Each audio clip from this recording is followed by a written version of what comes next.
desire to do. We have a church mission that talks about education as well as those things that will help to encourage people to be more like Christ. But how are we really living it?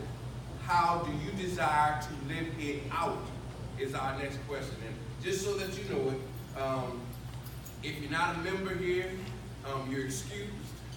We'll pray for you and let you go. But if you are a member here, I need to hear from you. And it's an open floor. I know we don't always do this in church, but your pastor needs to hear from you. And trying to get everybody together is such a difficult task. I got you here now. I'm holding you captive. We ain't going to say the benediction until I done heard from you. Amen? Amen. People know I'm going to be late. A little late. So don't worry about that. Talk to your pastor. Oh, wait, let me get my pen. Don't be shy now. Amen. What are your joys and your concerns? Matter of fact, this is one of the first things I need to ask. What are some of the things that we celebrate here at Brooks Shaw Temple? What are some things that we can celebrate? Because the church also has to do a church assessment of how we think things are. But I need to understand, and your church leadership needs to understand what are some of those things that we celebrate. So please, endow us. What do you celebrate here at Brooks Shaw Temple? Not everybody all at once. We celebrate at Brooks Shaw Temple the fact that we were peace, love, and freedom are extolled in the teachings of our wonderful pastor, and historically, all of the everyday people, ordinary people who have come with their personal ministry to this church, they have extolled peace, love, and freedom. Okay, so that's a very good point. I think you wanted something more specific. So one thing that I would say is the neighborhood doing, well, the seniors and the way that they feed them every month and doing the Daughters of Charity is a really good thing that the church does too. Also, I think for me personally, I would love if we could do like tutoring, but the community center does do tutoring. So just partnering with them, I think is a good thing. So that's just, one thing that I think we do more of is partnering with them. Amen. And maybe I did not say this. Your answer don't have to repeat everybody else's answer, and it may not sound like everybody else's. So give me what you think is best for you, so that we would have and be able to capture all of what's being said in the community. Sister Linda? The one thing that I think we would add to our students is, and it was mentioned to me a couple of times, we don't have a Thanksgiving service. And that's something I believe that as a church family, we could share together. I know we usually have we have been having the meal, the silent meal. Is that going? No, that's Easter. But yeah, but a Thanksgiving service is the one thing that I think we would add. We have not, in the last 2 years. Now, if you have a programming or a worship concern, we can do those too. But as a church, we are looking at stakeholders internally and stakeholders externally. What do you want to celebrate, or what do you want to do within our community? I recognize that not everybody lives in the community, so one of the things that we have to focus on is how is our outreach as far as what we do as a ministry. Sister Wooden has already expressed partnering with the tutoring program. Are there any others? We also partner with Daughters of Charity with the feeding. We also partner with Micah Project with some other things related. For the most part, that's just been me and maybe 1 or 2 other people. But what else would we want to do in the community? Prison ministries, people, prison ministry type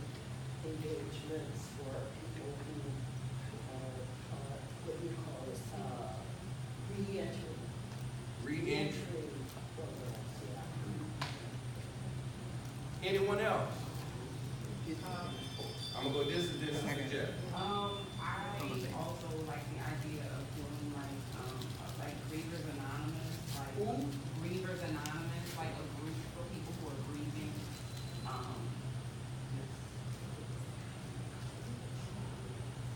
Sister Jeff? I thought maybe we could do more of the house in terms of having the community on a regular basis. She was saying that she thought that we could do more for the house next door. One of the other things that Brother Robinson had raised to me is like, we pay all of this rent, we pay for utilities and all of this, and we don't even use the building. One of the first things I did is I moved my office there, mainly so that both churches could have access to me, and they say, well, yeah, not this one, yeah, that one. So I tried to neutralize that so everybody can meet me at the same office if they wanted to. Anyone else? Utilizing the building with the community. Anyone else? A couple things. I think that we might try to do an assessment of what are the needs in this community that we can meet. We had also talked about doing some things with children in the building next door. I know the school across the street now is more of a community school, but there's still children in this neighborhood who live here, go to school in Gentilly. But again, to make a comfortable, welcoming place for them to maybe come and study, have a snack after school, or even during the summer, a place to have for children. Anyone else? So we've talked about things related to the community, and we talked about things that are around us. Now I need to kind of understand and appreciate how much time do you have? How much time are you willing to give? And is it just going to be me and a special committee of 4 or 5 that always do all of the work around you? Who's ready and willing to start committing to the extra ministries? I'll wait. That was my biggest concern about all of this. We all know what needs to be done, but how many of us are willing to do it? And I would say to me, because I'm still working, many of the things that happen during the day, I cannot participate in. I cannot. But I know there's a need. Now, I know Sister Moultrie is already committed with work at Suno. She's doing a great job. Amen. Amen. I mean, come on, if y'all only knew some of the stuff that she did over there at Suno, it's just phenomenal. Phenomenal work. And some of our public servants, not everybody's a police officer, not everybody's the mayor or gets to do these glorified jobs, but sometimes those servants that are serving in the background, you just can't say enough for them. But here lies one of the greatest challenges. If we start doing things such as the tutoring or things related to reentry, I'm going to need not people who are volunteer to do something, but I'm actually going to need committed servants. And if we think of this not from a perspective of, well, the pastor's got me doing this, or where we're volunteering to do something. When you're a servant, you serve. And nobody should have to voluntold you to do anything, and I don't need people should know me. Help me, Holy Ghost, somebody gonna catch that. I don't need folks to say, the pastor should do this, or the pastor should be here, and the pastor should. I can't do it all. If we're going to be in ministry together, it can't just be me. Somebody's going to have to commit, somebody's going to have to leave, somebody else to watch the grandkids. Help me, Holy Ghost. Somebody's going to have to babysit some of the kids. And one of the things that I was hoping to see in our ministry is that when we do something like Sunday school, matter of fact, I'm not going to tell you all this stuff. We're going to come back for another meeting, and I'll tell you what I like to see doing, and I'm going to need folks to help me out with it. I still want to hear from you. Anybody else? Why y'all sitting back there? Young people, what do you want to see done in this church? I know y'all live in Slidell and all the rest of that. Some y'all may have your own challenges, but anything, young people, what should be the direction from a youth perspective? What these old people need to hear? Hey, man, I'm going to call it what it is.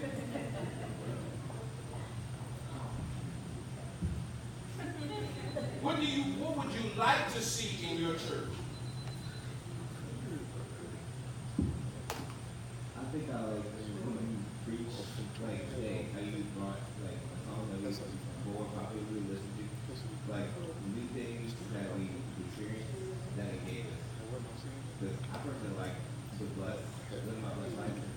That was a good one. I think I listened to a lot of it.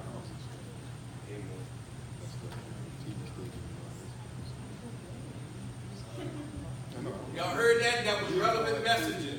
Stuff that people who are here, because the parents say they have to be here on Sunday. Yeah, man, y'all gonna catch that later too. If you don't have nothing, anybody else? Any parents of young people, do you have some concern? Someone raised to me, and this is the other thing that I wanted to share. Sometimes your pastor can be a little selfish. I know y'all probably not thinking, well, how can the pastor be selfish? No, really I am. Because I want to love on all of you equally, and sometimes I can be a little zealous in the way that I share in ministry. I've got a passion for kids, and for some people, kids may make them nervous. Is there anybody in the church that would probably even want to consider teaching ministries, or when we have a children's church or children's church moments? I know the big churches have things like a whole children celebration. Church has Club 56. They deal with the 5th and 6th graders. They got a nursery. Well, we're not that church. We are who we are, and we're going to celebrate the gifts, the talents, the resources that God has planted right here. But how do we do it? Somebody got to sit in the back and do some other work other than me. I can't do the preaching and be here and there too. Y'all got to work with me. So if you are desirous to see a form of children's ministry or ministry moment, whereas we can be able to shift the focus, whereas we're beginning to start looking at different aspects and how we address other areas of ministry, is there someone that would like to see that happen? And would they be willing to teach and have the patience with our children so that we might be able to have a growing ministry? I mean, a couple of weeks ago, I went and grabbed coloring books and pens, and they're back here somewhere. I think they put the pens, pencils, and stuff from next door, because I had some resources, because when we have Bible study and when folks bring kids there, I want them to be able to have something to do. If I can't reach everyone, I'm at least trying to be forward thinking. But if the pastor's the only one with the ideas, or if the pastor's the only one that can solve some of these community problems, we've really got a problem. We're really not a ministry.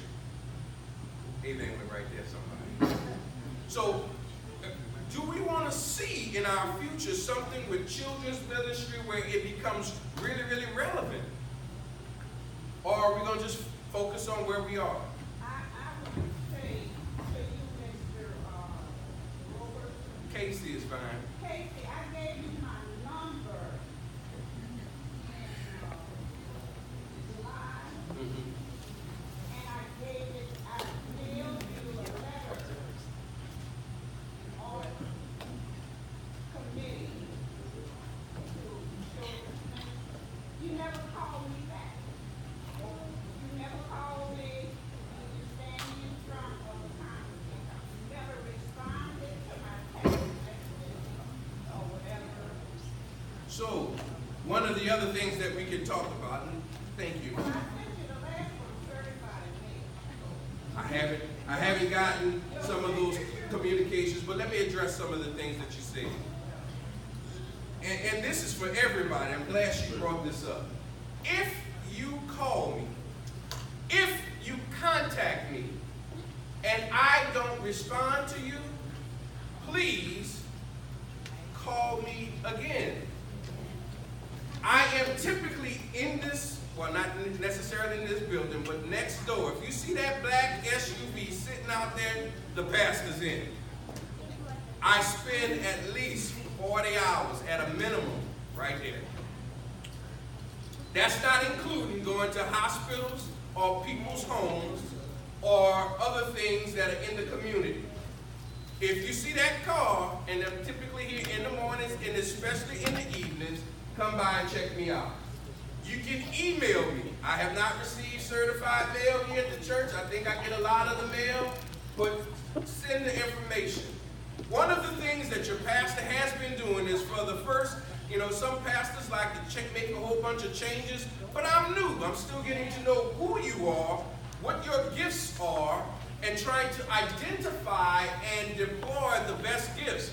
If you really have a passion for what it is that you want to do, or have something seen that you like to see us exercise as a ministry, you got to be patient, but you also got to know that we've got to assess it and give the team some marching orders.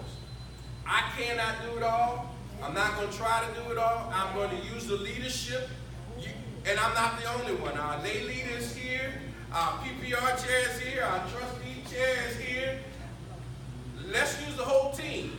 And just another thing, and I got to say this, and although I've heard us give some things every now and then, but our trustee board chair is probably one of the most dedicated trustee chairs I've ever had in any of my churches that I've pastored over the last 14 years. He has changed light bulbs and fixtures, and he's here, and he also needs help. So when this new trustee committee come together, see where you can plug yourself in. We're going to do an installation of offices, and we'll do some training. Actually, the ushers training has already been scheduled. This is Geraldine left. But we're going to do those things that help to equip you. But what I'm really calling for is really your assistance, your ideas, and those things that would help us grow. If not, if we don't begin to become a little bit more proactive, we're going to see our numbers diminish because of what some folks call attrition. We're not gaining members. We're going to be subject to losing. And although we may lose you by going to another church, most of it's common by death. And if there's no growth, and this is the other reason why I promote children and families in church, if we don't have children and families and little hollering and screaming babies, you got a dead church on your hands. Amen, definitely went right there. So just keep encouraged. Just know that we're going to be listening, and we'll be recording some things. We'll come back and give a state of the church. It's not always about finance. Let me say that again. It's not always about finance. These things are never like them anyway. It's got to be about the mission. If we focus on the least, the last, the lost, and the marginalized, if we continue to focus on living that blessed life and treat God's people with respect and love on them unconditionally. That's why even when we have folks with mental challenges, when we have children, when we've got those people who other people are just willing to throw away and reject, I'm not that guy. I'm not that kind of pastor. You can attack me. Just the nature of the beast. I'm going to love you as best I can. So at this time, I'm going to end it right here. Thank you for your comments. May the Lord watch between me and thee while we're absent one from another. Amen. I got